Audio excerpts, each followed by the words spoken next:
خلیفہ اول بلا فصل حضرت ابو بکر صدیق رضی اللہ تعالی عنہ پر ایک اعتراض کیا جاتا ہے کہ رسول اللہ صلی اللہ علیہ وسلم نے ابو بکر صدیق رضی اللہ تعالی عنہ کو مدینہ منورہ سے مکہ مکرمہ حج کا امیر بنا کے بھیجا اور پھر ان کو معزول کر دیا، امارت ان کی ختم کر دی اور ان کی جگہ حضرت علی کو امیر بنایا۔ تو لوگ کہتے ہیں رسول اللہ صلی اللہ علیہ وسلم نے حج کا امیر رہنا ان کا پسند نہیں کیا، تو ہم ان کو پوری دنیا کے مسلمانوں کا امیر کیسے مان لیں؟ یہ اشکال کیا جاتا ہے۔ اس اشکال کی بنیاد حدیث ہے جو کہ امام ابو عبداللہ محمد بن احمد انصاری القرطبی رحمہ اللہ وفات 671 ہجری قرآن کریم کی اپنی تفسیر الجامع احکام القرآن سورۃ توبہ آیت نمبر 2 کے تحت نقل کرتے ہیں کہ رسول اللہ صلی اللہ علیہ وسلم جب غزوہ تبوک سے واپس تشریف لائے، آپ نے حج کا ارادہ فرمایا، اور اس وقت مشرکین طواف کعبہ ننگے ہو کر کرتے تھے۔ انو یحضر البیت عراۃ مشرکون یطوفون بالبیت، تو رسول اللہ صلی اللہ علیہ وسلم فرمایا کہ فلا احب ان احج حتی لا یکون ذالک، یہ پورا جملہ رسول اللہ صلی اللہ علیہ وسلم کا ہے۔ تو آپ نے فرمایا کہ میرا اس حالت میں حج کرنے کو دل نہیں کرتا کہ وہاں مشرکین بھی ہوں اور ننگی ہو کر حج بھی کریں۔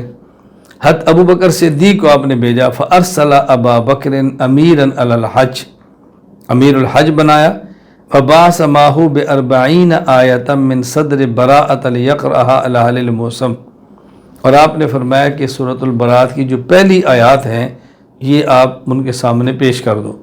اور سورۃ البراءۃ کی ابتدائی آیات میں ساری باتیں ہیں، مشرکین سے برات کا اعلان کر دو اور ان کو کہہ دو کہ یہاں اس حالت میں نہ آیا کر، ساری تفصیلات وہاں موجود ہیں۔ فلما خرج، جب ابو بکر صدیق نکل گئے،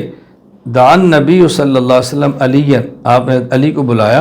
اور فرمایا اخرج بهذه القصة من صدر براءۃ فاذن بذلك في الناس اذا اجتمعوا، علی یہ سورہ براء کی ابتدائی آیات لو اور حج کے موقع پر یہ آیات کا اعلان تم نے کرنا ہے، یہ تمہارے ذمہ ہے۔ تو دیکھو حضرت ابو بکر صدیق کو آپ نے معزول کر دیا، یہ ان کا کہنا ہے۔ اب جواب ذرا ذہن نشین فرمائیں۔ ہم کہتے ہیں یہاں دو باتیں الگ ہیں، ایک ہے رسول اللہ صلی اللہ علیہ وسلم کا حضرت ابو بکر صدیق کو امیر الحج مقرر کرنا اور ان کو سورۃ البراءۃ کی ابتدائی آیات کے اعلان کا حکم دینا، ایک بات۔ دوسری بات، بعد میں حضرت علی رضی اللہ تعالیٰ عنہ کو بھیجنا اور یہ فرمانا کہ سورہ براءۃ کی ابتدائی آیات کا اعلان تم نے کرنا ہے۔ یہاں دو باتیں، جہاں تک تعلق پہلی بات کا ہے،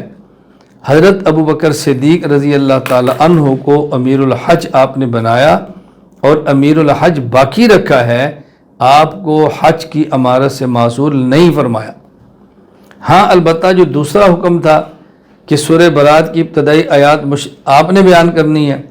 اس میں آپ نے علی کو بھیجا کہ نہیں، یہ تم نے بیان کرنی ہے۔ اور حضرت علی کے ذمہ کیوں لگایا؟ اس لیے کہ اس وقت یہ عرب کا دستور تھا کہ جب کوئی شخص معاہدہ کرے یا معاہدہ ختم کرے تو ضروری ہوتا تھا کہ یا خود موجود ہو یا اس کے خاندان کا سب سے قریبی رشتہ دار موجود ہو۔ اب اگر حضرت ابو بکر صدیق رضی اللہ تعالیٰ عنہ ہو مشرکین کے ساتھ کیے گئے معاہدوں کو ختم کرنے کا اعلان کرتے تو ان کے پاس ایک عذر ہوتا، یہ عرب کے دستور کے خلاف ہے، یا حضور خود ختم کریں یا ان کا کوئی قریبی رشتہ دار ختم کرے۔ اس لیے آپ نے فرمایا کہ علی یہ جو مشرکین سے معاہدہ ختم کرنا ہے اس کا اعلان آپ کرو، تاکہ ان کے پاس کوئی عذر نہ رہے کہ انہوں نے عرب کے دستور کی مخالفت کی ہے۔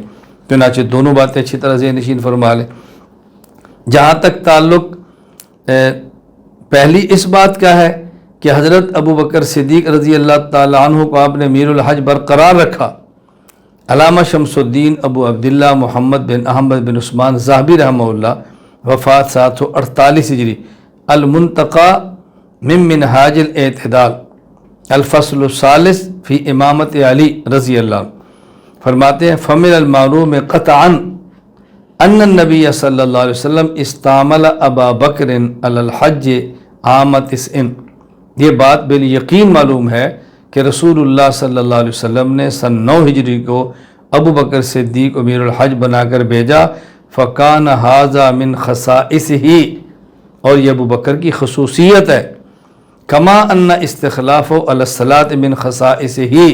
جس طرح آپ نے اپنی زندگی میں ابو بکر صدیق کو اپنے مصلی پر کھڑا کیا، یہ ان کی خصوصیت ہے، اسی طرح اپنی زندگی میں امیر الحج مقرر کیا، یہ ابو بکر کی خصوصیت ہے۔